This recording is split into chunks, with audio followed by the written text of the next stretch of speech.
Welcome back. As a part of the conceptual class, we understood what are broadcast variables.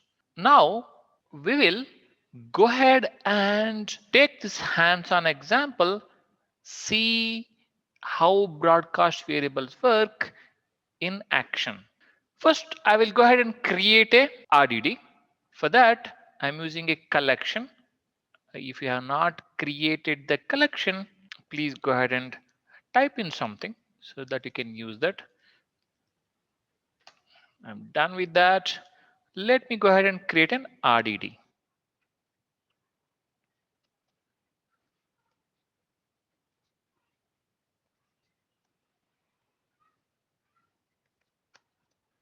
Let me execute this.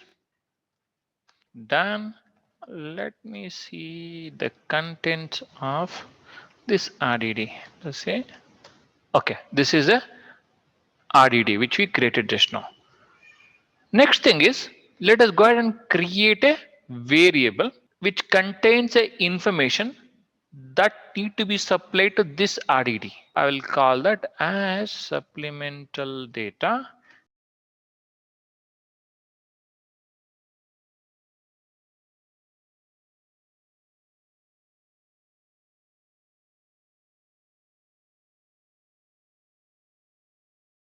I'm just giving a random thing here, but as a part of the project, you should know what you need to supply.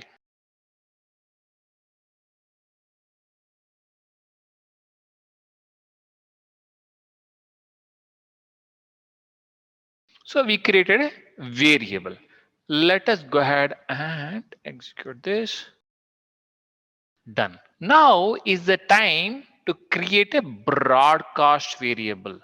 So I'll say support broadcast. Remember, broadcast variable is the distributed variable. It's a low level API. Whenever we want to create that, we got to go through Spark context. Doing that, and to create a broadcast variable, you have to say broadcast dot broadcast and provide the variable whatever you have created earlier. So this is creating a broadcast variable. The name of the broadcast variable here is support broadcast. Let me go ahead and execute this guy. Done. If you want to know what is the value of this, you can also see that. Say value. That's it. Let me execute this. There you go. This is the value. One important thing, as we discussed as a part of the conceptual class, this variable is immutable. What it means? We cannot change that.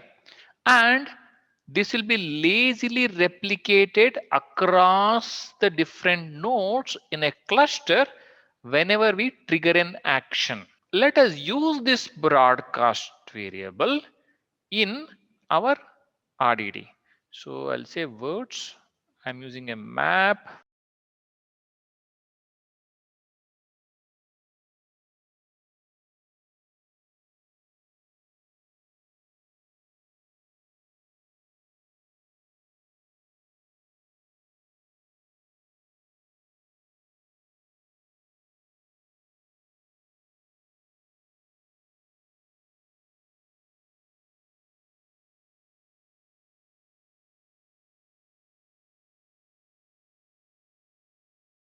We're all set.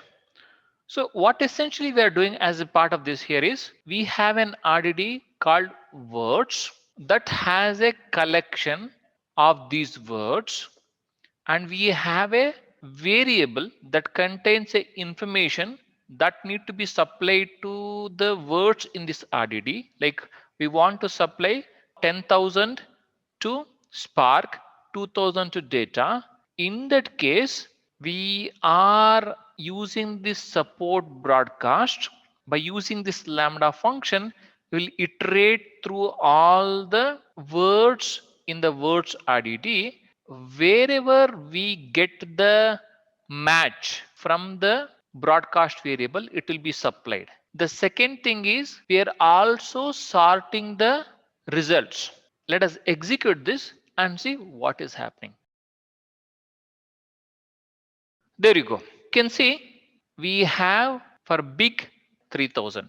So it is generating a key value pairs where taking a word from the words RDD and supplying the value which we have supplied as a part of the broadcast variable. Wherever it doesn't have a match, it is supplying 0. And as we have used a sort by here, it is sorting by. You can see minus 3000, then 0000, and then 1000, 2000, like that. Spark is 10,000. Awesome. This is how we use the broadcast variable. We have demonstrated that by taking a simple example. Depending upon your project, you got to use this. Please do practice this. Thank you.